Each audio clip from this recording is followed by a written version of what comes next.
Welcome to the Captain's Point podcast with former India skipper Anjum Chopra and me, Hrishi K. This is an HT Smartcast produced by 94.3 Radio 1. Wonderful to see you. How are you? Wonderful to see you too. It's always exciting, when we are doing a show. I mean, when I am hosted by you, it's always nice, and it's always nice to see you. But it's just like a deja vu moment that we are reminded that we are sitting at home and still working. True. Everybody talks about the players' bubble, Anjum. How is it living in the commentators' bubble? Tell me that. Oh, it's very different, Rishi, because you're interacting with only those people who are in that group with you together. So although it's very nice, but sometimes you're reminded that you have to be extremely cautious. Even if you're meeting the players, when you go onto the ground and meet the players, you're told to maintain social distancing. Sometimes they just keep like that hawk eye on you to see whether you're standing far away from the player or not, and otherwise not, an email might just pop into your inbox saying like, don't breach protocols. So whilst it's a little difficult, but to be very honest, I think we are, and I consider ourselves as a very fortunate gentry where we are working. We are kept in a safe environment, and we are able to bring the live sport into people's houses. So I think I consider ourselves as a very privileged lot, at least in these times. Anjum, we've seen 4 successive games that turned at the death and then the lowest total ever at the Wankhede Stadium. Let's start with last night, Chennai versus Punjab. Deepak Chahar takes out the top, 4th and 5th batter. Rahul was run out. Dhoni bowled him for 4 overs straight and he gets 4 for 13. Incredible 18 dot balls. That's unheard of in T20 cricket. Deepak Chahar is one of those bowlers when he's in prime form, which in fact usually he is. You'll rarely see a bad day of Deepak Chahar.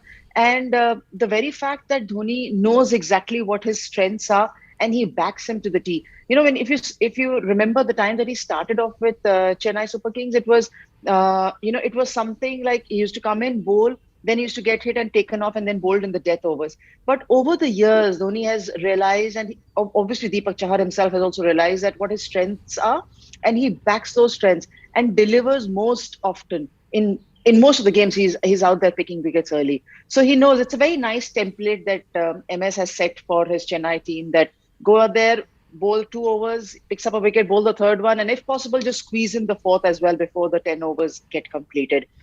Unless there is a change in this script, you will not see anything changing in the Chennai approach. And Ravindra Jadeja in the field, the Gale catch, the Rahul run out, this is really next level athleticism, isn't it? Absolutely. I think, we've seen it many a times from Jadeja that he is such a good fielder. What makes him a very good fielder is, relentless practice sessions, being at it at every time. Of course, fitness is the prime most thing to be able to do well, to be able to, hit the target, hit the bullseye so very many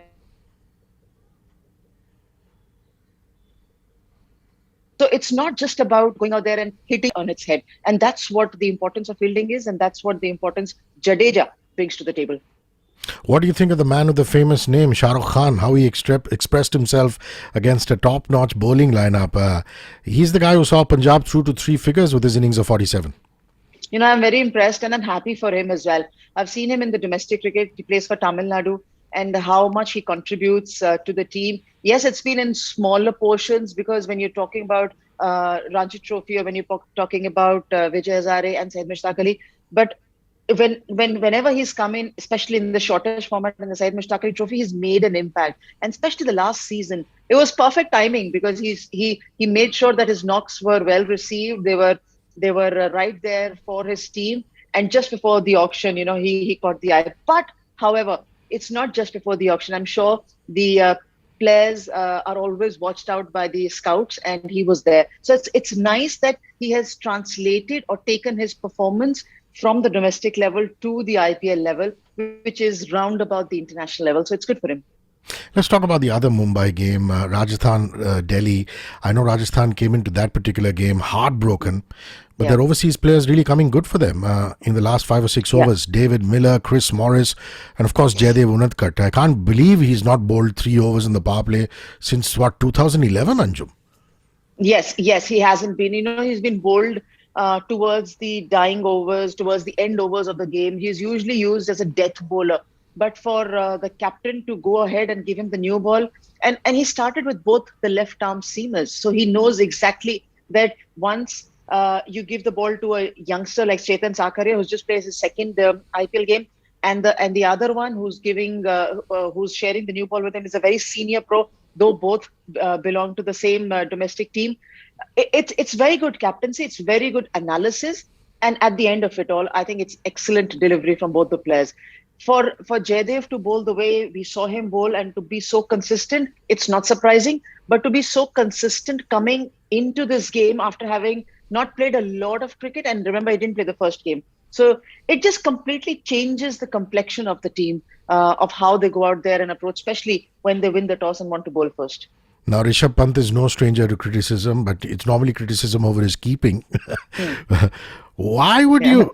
This is now I'm going to come to criticism over captaincy. I mean, why would you remove R. Ashwin, replace him with Stoinis when Ashwin was suffocating the Rajasthan batters? Sometimes what happens is that the captains feel that because they have a lot of options, they must use them. If you look at the lineup of whether it is Rajasthan or Delhi, you look at their bowling lineup and you'll say, wow, they have almost 7 bowling options and they can go to any of them. So whilst the new captain is there, and it can happen to anyone, you feel that you must throw the ball to all those bowlers because everyone must get a chance to bowl.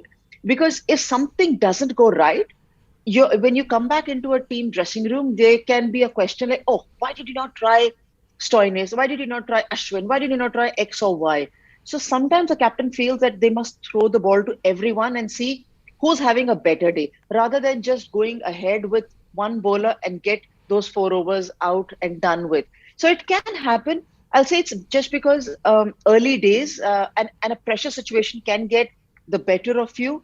So whilst we say that captaincy is a crown of thorns and it can also be a very good responsibility giver to you for you to prosper under that, it does come with a lot of challenges, and you're never very sure about each move. You have to be there every day, and that's what exposure into that role will give you, because experience doesn't come so very easy.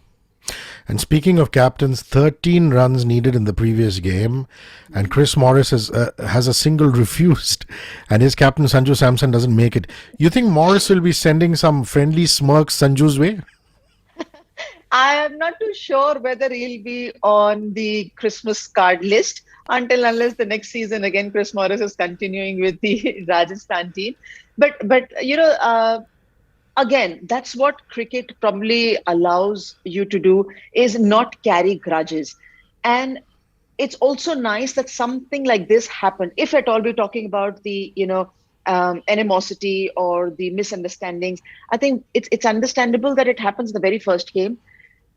Even if you take it to your room, the next day you have to throw it out and leave it outside in your hotel room, because you can't carry it onto the ground. You've got a new game to happen, a new game to play. So, it would not let you carry that baggage for too long. And especially when a player like Chris Morris goes out there and delivers the knockout punch. So he'll say, I always knew that I had the capacity. It's the message that has gone very nice, loud and clear to the dressing room and to the captain that I can deliver. So I don't think that baggage will be carried forward. And even if it is, I'm sure after the last game, it's already done and dusted.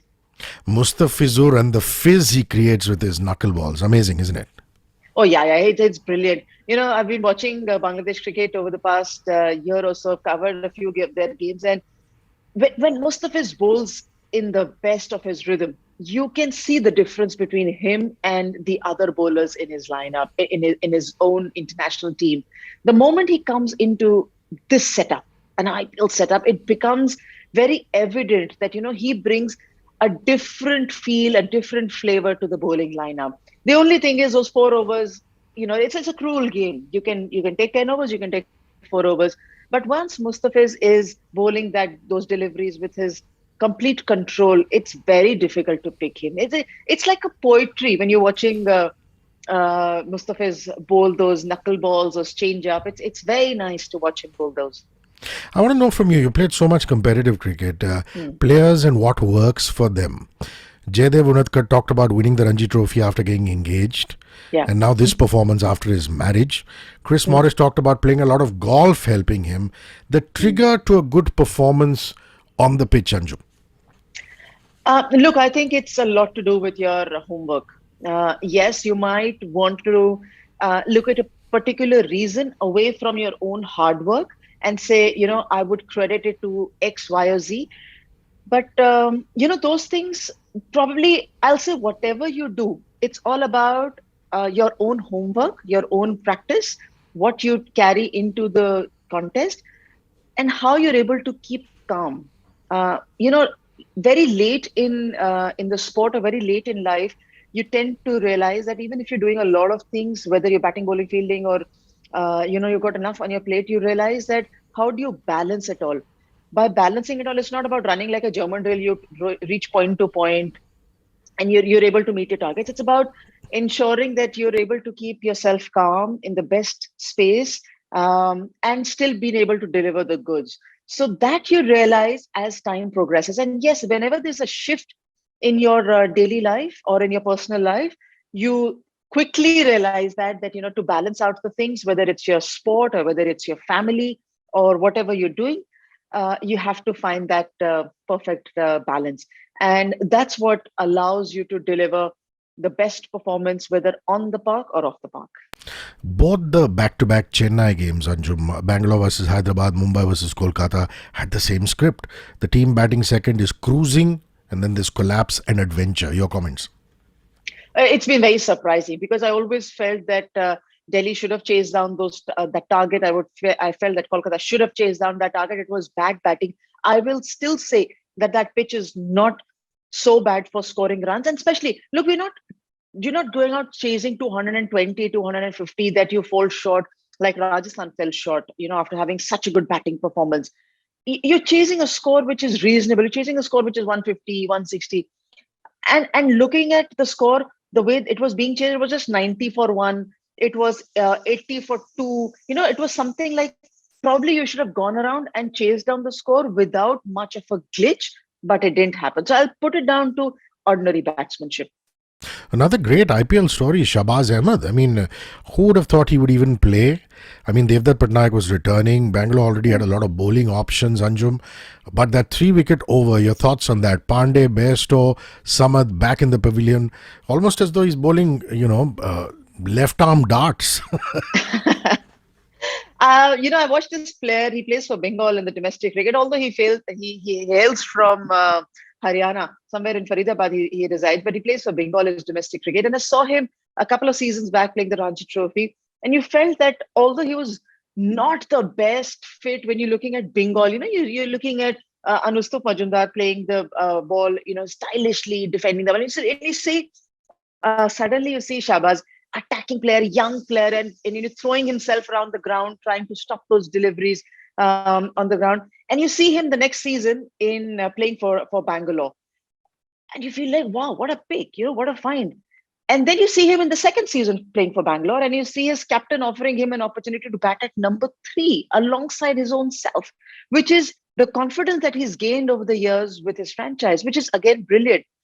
For a youngster, this stage is a very, very good stage to perform. I'll say it gives you more of a confidence. So for a youngster who's around that 20, 21-year-old mark, I think this stage will give you that confidence more in a positive way rather than put you in a spot of bother or give you more pressure in a negative way. So yes, it was brilliant to have him there and bowl that over 3 wickets. He just changed the game over its head. Overseas players on both sides. I mean, Glenn Maxwell coming good in his first 50 in 5 years. Must have been hurting him a lot. Virat Kohli obviously believes in him, and Rashid Khan, my God, how miserly is he? I mean, he just gave away 1-4 in that 2-wicket haul. Well, for Glenn Maxwell, I think a lot of people were waiting in anticipation as to when is he going to play a match-winning knock. I think it happened last season once where he made an impact with a quick fire 30-40. That was, I think, in Dubai. But it's been a while, and you don't associate Glenn Maxwell with performances like these where he doesn't have a 50. I think 50 is probably an overrated figure in T20 cricket.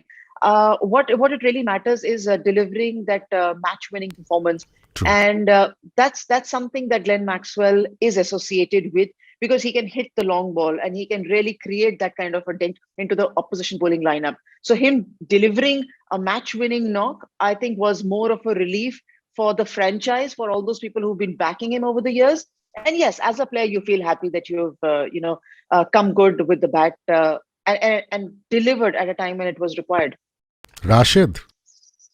Rashid, I think, is an exceptional talent. Over the years, when we've seen him, I think, again, playing for Afghanistan, I've seen him come through the years playing the ICC Intercontinental Cup, and coming into the franchise cricket, and now captaining his international team as well. He's a player who you see him and you feel, well, he can do not a lot many things wrong, and you feel those 4 overs that Rashid will be bowling is given, is like, yes, there will be one of those uh, figures which you will always be happy with. But I think his contribution with the bat has also started coming good, not only for his international team but also for his franchise. And fielding, don't forget, don't discount him for fielding. And so much of cricket he plays around the globe, but always with a smile.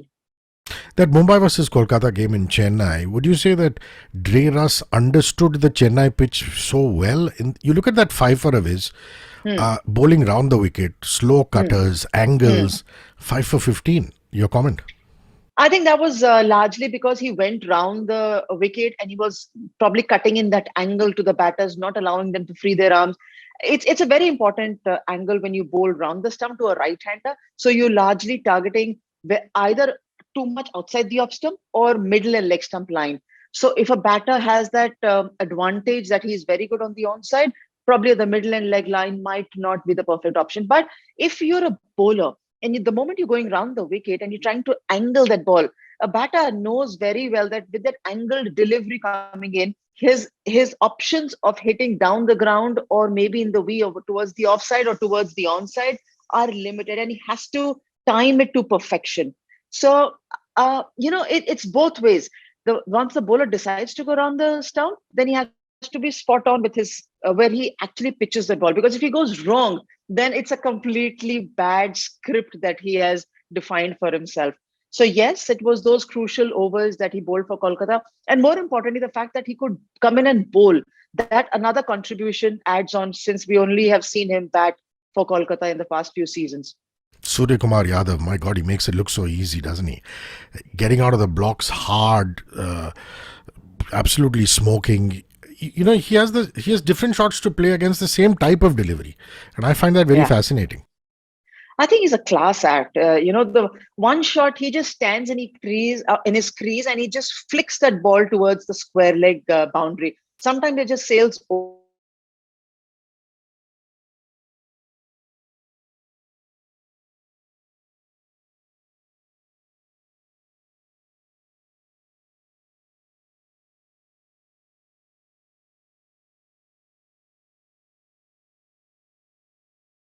Sometimes it just sails over it. It's such a class act, and again, very happy to see him in India colors. To make the six to your name. It's not an easy stroke to play, irrespective of how much power, irrespective of how timing you have. You still have to hit that ball that longer distance. He's a class act, and again, very happy to see him in India colors. Unfortunate that in the first game that he played for India, he couldn't get to bat, and then he was dropped the next one. But the very fact that he knows, he's assuring the people around him that he's there. It's again the kind of confidence that this tournament gives to so many people playing the sport. It's so very evident. I want to talk about the Mumbai Indians bowling masterclass. I mean, Hmm. Bolt's last over, Rahul Chahar's wicket taking, Krunal Pandya and Bumrah's clogging the batsman's arteries. Hmm. You must have enjoyed watching that. It's nice for Mumbai to come good. A Trent Bolt, I think, again, when we talk of Deepak Chahar's contribution for Chennai, then you look at Trent Bolt. What a buy for Mumbai he has been. The trade-off, in fact, from Delhi to come to Mumbai last season. It's been wonderful. Trent Bolt, we know he's a swing bowler, a left-arm seamer bowling over the wicket. It's never easy facing a left arm seamer and with the ball swinging in. The reliance again of Mumbai on Trent Bolt is brilliant. The another factor that he brings is that he can come in and bowl in a few overs even in the death. So he just adds an extra bit of X factor. I think Trent Bolt is a very underrated person in a team. He's a New Zealander, so you don't see a lot many flashy Kiwi players around the international scene. So he's one of those X factor players who just brings the A game onto the park and most often delivers it. The Punjab Rajasthan game at the Wankhede, memorable debut for young Chetan Sakaria, 3 for 31, and that stunning century from Sanju Samson. I mean, the team didn't cross the line, but I want you to talk about Sakaria and the Samson performance. I think Sakaria has been very good. Again, a find from domestic cricket. We've all seen and read about his story. The difficulties coming in. Yes, I think a lot of players, unless they make it to the bigger stage, we don't get to know about their stories. But I feel it's a very common thing to have a lot of players give up a lot to come and reach this stage. We've already known about Rishabh Pant, Tina Trajan, and I'm sure in the past as well, we've seen that history. But for this young player to come off domestic cricket, straight away been thrown the new ball, first over of the tournament, delivers at the biggest stage, not only with the ball, even with that catch of Nicholas Poor at short fine leg where he just flung himself and he caught it. It just gives you a feel that he's there in that moment. He knows exactly that it's not just a one-off game. For him to ensure that he belongs to this level and for him to ensure that he gives that confidence to the people who have backed him come to this level, he knows it's like sitting on a cycle, and you make sure that you're riding it, because the moment you stop you will fall. So there's no stopping for him, and that feeling, that awareness is there with him. So it's good. It's also good, Karan, because he's a product of Indian domestic cricket, not just a flash in the pan. He's a product of Indian domestic cricket, so which is good. Coming to Sanju Samson, I think we've seen in probably every season that whenever the tournament starts, he's there right up with his performances, either with 100 or nearing 100, and giving out those match-winning knocks or making an impact. The only factor with Sanju Samson has been the consistency part. So yes, as the tournament progresses, with the new captain for Rajasthan, I would just hope and feel that that consistency comes in, not only with Samson as a captain, as he grows into that role, but even Samson as a batter. Of course, I enjoyed KL Rahul and Deepak Huda's batting for Punjab. You must have too. But Arshdeep Singh, whom Rahul goes to for crucial overs, he did so that in the last year also, the last season. Yeah. He picks up 3 wickets, and then he's given that nail-biting last over. And again, taking your point, Arshdeep has been doing very well in domestic cricket. Yes, again, a product of the domestic cricket. He was there at the India under-19 team in New Zealand when they won the ICC Under-19 Cricket World Cup. So he's a product of that Prithvi Shaw, Shubman Gill group, Riyan Parag group. And, they all realize that whilst they have won the Under-19 World Cup, now there's no going back to that Under-19 level. The moment you cross that line, you're there competing with Virat Kohli, Rohit Sharma, and Deepak Chahar. So, you might be an Under-19 player and a youngster, but that youngster tag is only there for another year with you. Because then again, there's an under-19 team which is getting ready to prepare themselves to go and play another ICC event. So you can't rest on your past laurels. You have to quickly turn around. And if you feel that a franchise has invested into you because you're a young talent, you have to quickly learn the ropes in the senior form of cricket as well. And again, Arshdeep from last season, I remember he didn't play all the games for that time Kings 11, but he came back strongly and he made his presence felt. And yes, this season, the Punjab team relying on him again, a left arm seamer, getting preference over many others in that lineup to bowl the new ball. It's nice to see. Again, a product of Indian domestic cricket. Couple of things about that Kolkata Hyderabad game in Chennai. Again, captaincy coming into focus. Owen Morgan, England's World Cup winning captain, giving Harbhajan Singh just that solitary over and then not bowling him at all. I want your feedback on that. Yeah, that was a bit surprising because he gave away about 14 runs, I think, in that first over. But he created an opportunity. There was an opportunity which Pat Cummins was there at backward point region, and he could have picked up his first wicket in the tournament as well. So that opportunity was created. It was a little surprising that Owen didn't go back to Harbhajan. But the very fact that he was preferred to bowl the very first over was also because, that he's he's an experienced bowler, and he is experienced in bowling in Chennai conditions. Earlier, he was with that franchise which played most of their games in Chennai, so he knows those conditions very well. So whilst his decision was perfect to bowl with him in the very first over of the match, it was a bit surprising. But again, at the end of the day, when you see the script being written for Kolkata, you'll say they won it and they won it nicely, so everything was fine. Yeah, it was the Rana Tripathi batting show, wasn't it? And quite admirable for Tripathi because he normally opens the innings, doesn't he, Anjum? And Yeah. here was he coming in one drop, did Hmm. really well for himself. I thought Bhuvneshwar Kumar had an off day. I always look forward to watching Yeah. him. And Rashid Khan again, unbelievable, 2 for 24, just six runs and over. So just quick thoughts on Tripathi, Rana, Bhuvi, and Rashid's performance. I think Rashid is definitely a match winner for you in whichever format you pick him, T20 especially, and we've seen in this tournament he is a class act. For Nitish Rana, player from Delhi, he's been also identified as one of the top performers, whichever franchise he's played with. Earlier he was with Mumbai. Now, with Kolkata for last few seasons, he's been there. He creates an impact right at the top. So it's always good to have him there. The new partner that he has with Shubman Gill since the last couple of seasons, I think it's just ensured that with a young Shubman Gill, who's again of the India under 19 team, victorious team, giving them more time to settle in and create that impact with a left and a right hand combination for Kolkata. And just because now they've got Rahul Tripathi there, it becomes a very different or a difficult situation because you want Rahul Tripathi to open, but at the same time, your first choice openers are always the left-hander Nitish Rana and Shubman Gill. So there comes an opportunity for him to bat at three. I think as the tournament progresses, whoever is losing out on form might just have a little shift in their batting order, and also a shift as to where Owen Morgan should be going up and batting because he's too good a player. And when he gives himself very small or very less amount of time to settle in to create that impact, maybe 20 deliveries, 25 deliveries, I think it's just doing a little injustice rather to his talent. So whilst everything is going well for Kolkata in the initial stages, they'll keep an eye on this shift in the batting order. It's very important I get your opinion on this. Is the player approach correct or the coach approach correct?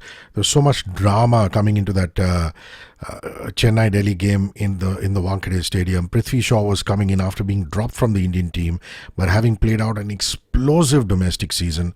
There's so much drama because Ricky Ponting had said Prithvi Shaw doesn't like to bat in the nets when he's out of form. Whereas the conventional thinking is that if you're out of form, you must head to the nets for extended sessions. So, player approach versus coach approach, please.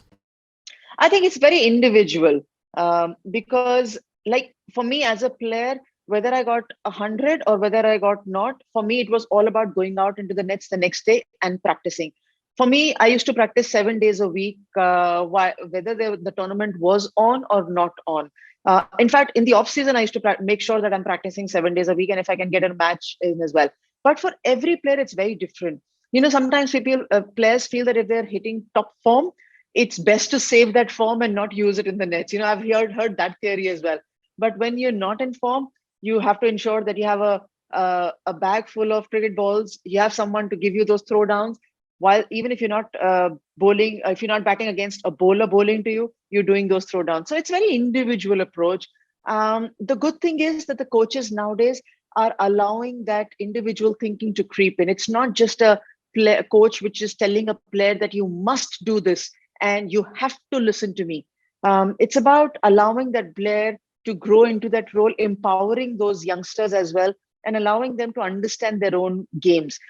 I think there comes a time where that balance has to be found, whether it's a player's approach only or that captain's approach only. That middle path.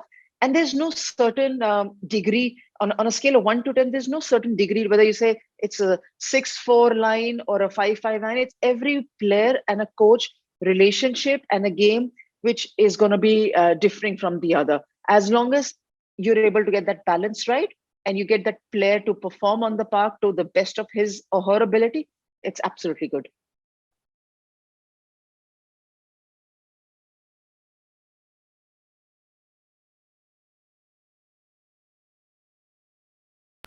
Raina, who's playing after Acha. ages, gets a 50 plus. Moin Ali shows what a valuable player he is, but still Chennai aren't able to make it. Dhoni talked about the dew factor in Mumbai. Yes, there was a bit of dew, and you feel so as well. Because once you're playing in such extreme conditions, look, Dhoni definitely knows what the conditions are, and he will use his bowlers accordingly. Another very common feature we've seen in T20 cricket is the captain, especially in subcontinent conditions, that a captain winning the toss wants to bowl first because they feel not only about the due part, which is an easy thing for their bowlers, until unless it's a huge amount of dew, which especially in northern part of the country, it comes in just with the approaching of winters. It's also about for the batters, they feel that once they have a target ahead of them, they can plan their chase better. It's early on in days when you used to have one day cricket, a lot of teams winning the toss straight away wanted to bat first and put runs on the board. In the shortest format, we've seen that putting knowing exactly what the target is ahead of you just allows you to channelize your batting order accordingly. That first game was about Harshal Patel, wasn't it? I mean, Mumbai lived up to the title of slow starters, but amazing stuff. 5 for 27. Talk about this young bowler. I was so impressed by his inch perfect Yorkers, his slower balls. He really deceived the batsman, didn't he, Anjum? Very well, very well. I think again a product of Indian domestic cricket. He does hail from Gujarat, but I think he's from Gujarat, but he plays for Haryana. He captains the Haryana team as well, and he contributes both with the bat and the ball at the top of the order. So I've seen him bowling with the new ball. I've seen him batting at the top of the order. And when you have a player like that in your team, why won't you want to utilize him? I'm happy that he's gone back to his earlier franchise where he's getting the opportunity to bowl with that kind of freedom. And he's able to grab that opportunity. We've seen him hit the long ball. We've seen him perform with the ball. But with these 5 wickets or, that impact that he created in that one over will just allow the captain to back him for more number of games. It's not going to be play one game, out, play one game and out. It's going to be that consistent backing of him to be there for more games for his franchise. And problem of plenty for Mumbai at the top. Quinton de Kock was not available. Chris Lynn makes use of the opportunity, hits 49. Marco Johnson impressed everyone with his 2 for 29. Bumrah awesome as always. And remember, this was the pitch where the ball really stuck to the pitch. It stayed low. So what do you think of Johnson, of Lynn? Felt bad for Chris Lynn, but Chris Lynn also knew that, he has only one opportunity to strike form and make it big. He started off slowly, which is to be fair because Chennai pitch is not very easy to go out there and make an impact. But I think Quinton de Kock, the moment he was going to be fit and out of the quarantine, he would take back his place, which he did. So for Marco, I guess again pace sometimes also helps. When it's a slower pitch, when it's a bouncy pitch, not only that you need extra bit of pace to assist a fast bowler to make an impact. Sometimes if it's a slower pitch also, and you have a tall, fast bowler coming and hitting the deck and bowling and attacking the batsman, I think it's also nice to have him in the ranks. And that's why you feel that Mumbai would have backed his fast bowler to deliver the knockout punch. So the preview for week 2, players and teams, I'm really sad that Ben Stokes is gone because of injury. That's a blow to the tournament, as it is Shreyas Iyer. Jofra Archer had those injuries even before the tournament began. So you've really lost some attractive players, Anjum. Who do you think we should watch out for? RCB is at the top of the table. CSK is at a number 2, though in terms of net run rate, CSK is higher than RCB. And then the rest of the teams, of course, apart from Hyderabad, who lost both, have had one win and one loss. So exciting week 2 to look forward to. Yes, it is. Ben Stokes, again, a big loss for the Rajasthan team. Hoping that Jofra Archer comes back for them. When he comes back, if he comes back, we'll have to wait and watch. But yes, the week 2 will be very, very exciting. I just feel that I can stick my neck out and say that I think this tournament is going to be very, very touch and go. Teams will have to really ensure that they get players in form, not falling out of form in midway through the tournament, and ensure that consistency. And somewhere as the venues will change, I feel around 160, 170 might just be a very good score for teams to rally around with. We might have a 220, or we might have a 130 or a 140 or 120, but I think and teams will be looking to scoring around about 160, 170 mark, just to ensure that there is either a good target to bowl at, or there is a good target to chase down to. Wonderful, and I look forward to speaking with you next week, Anjum. Remember, all of you are listening. This is the Captain's Point podcast, a podcast with former India skipper Anjum Chopra and me, Hrishi K. It's an HT Smartcast release produced by 94.3 Radio 1. Thanks for your time. See you next week. Thank you so much. Cheers.